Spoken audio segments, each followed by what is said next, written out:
धार्मिक यात्रा में हम आपको लेकर चलते हैं सिहावा आंचल की उस रहस्यमयी और पावन धरती पर, जहां जानेंगे इसके गौरवशाली इतिहास, धार्मिक मान्यताओं और उस अनसुलझे रहस्य के बारे में जिसके कारण यहाँ विसर्जित अस्थियां कुछ ही घंटों में जल में समा जाती है। आखिर ये चमत्कार है या प्रकृति का विज्ञान या सदियों पुरानी आस्था का अद्भुत स्वरूप, देखते हैं इस खबर में। सप्तऋषियों की तपोभूमि, कर्णेश्वर धाम की पावन छाया और महानदी के उद्गम स्थल के रूप में विख्यात सिहावा आंचल एक ऐसी दिव्य धरती जहां कण कण में आस्था का स्पंदन महसूस होता है। यह केवल एक धार्मिक स्थल नहीं बल्कि श्रद्धा, इतिहास और रहस्य का अद्भुत संगम है।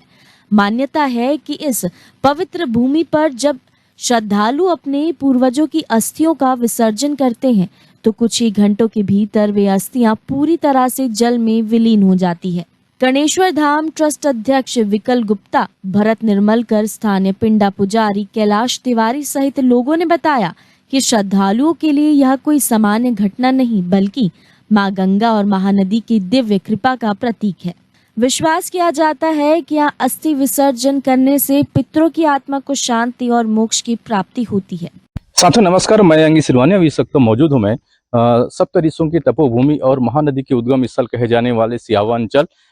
यहाँ की पवित्र धरती में एक नदी ही नहीं बल्कि आस्था और रहस्य दोनों की संगम दिखाई मिलता है। जी हाँ, मैं बात कर रहा हूँ सिहावा अंचल की। वो सिहावा के गांव से महेंद्रगिरी पर्वत है जहां से निकलकर एक नदी है जो पूरे छत्तीसगढ़ में जीवनदायिनी के रूप में प्रसिद्ध हुई है। जी हाँ, मैं बात कर रहा हूँ वही चित्रोत्पल्ल गंगा महानदी की, जहां की उद्गम स्थल से लगभग मैं 500 मीटर की दूरी पर मौजूद हूं। मैं यहाँ पर जो देख रहे हैं वो स्थान ऐसा है कि यहाँ पर अस्थि विसर्जन करने से वह अस्थि कुछ ही घंटों में विलुप्त हो जाता है, यानी वहां से गायब हो जाता है। लोगों का मानना है कि यह जो स्थान देवी की, गंगा मैया की शक्ति है और यहाँ अस्थि विसर्जन करने से मोक्ष की प्राप्ति होती है। तो इस जो स्थान है कि वास्तविक में इस स्थान पर अस्थि विसर्जन करने के बाद ऐसा क्या रहस्य है जो कुछ ही घंटों में विलीन हो जाता है, इसके बारे में जानना चाहेंगे। वास्तविक में इस रहस्य के पीछे क्या कहानी है?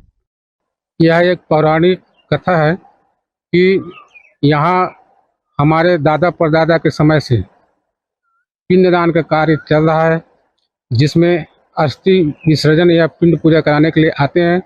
और इस पचरी घाट में, इस जगह को पचरी घाट के नाम से जाना जाता है।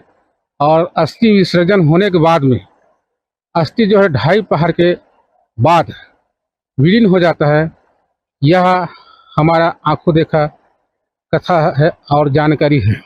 यहाँ अस्थि विसर्जन करने से आत्मा का जो है वो मोक्ष प्राप्त हो जाता है, ऐसा हमारे बुजुर्ग के लोगों द्वारा बताया गया है। सदियों से चली आ रही परंपरा के अनुसार दूर दूर से लोग अपने पूर्वजों की अस्थियां लेकर सिहावा में स्थित महेंद्रगिरी पर्वत से निकली महानदी उद्गम स्थल 500 मीटर की दूरी पर त्रिवेणी संगम पहुंचते हैं, जहां कर्णेश्वर मंदिर के समीप अमृत कुंड के पास विधि विधान से पिंडादान और पूजा अर्चना करने के बाद वे अस्थियों का विसर्जन करते हैं।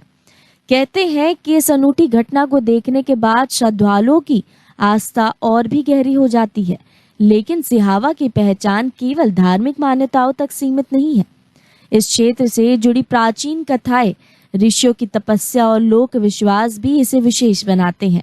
यही कारण है कि हर वर्ष हजारों श्रद्धालु और जिज्ञासु यहाँ पहुंचकर इस पवित्र स्थल की महिमा को करीब से जानने का प्रयास करते हैं। कर्णेश्वर धाम जो 11वीं शताब्दी में निर्मित भगवान कर्णेश्वर महादेव का बहुत प्राचीन मंदिर है। और अस्थि विसर्जन की अगर बात हो रही है तो मैं बताना चाहूँगा कि बिल्कुल कटु सत्य है ये कि अस्थि विसर्जन के बाद 2 पहर के बाद अस्थि विलीन हो जाती है जल में, वहाँ दिखती नहीं है।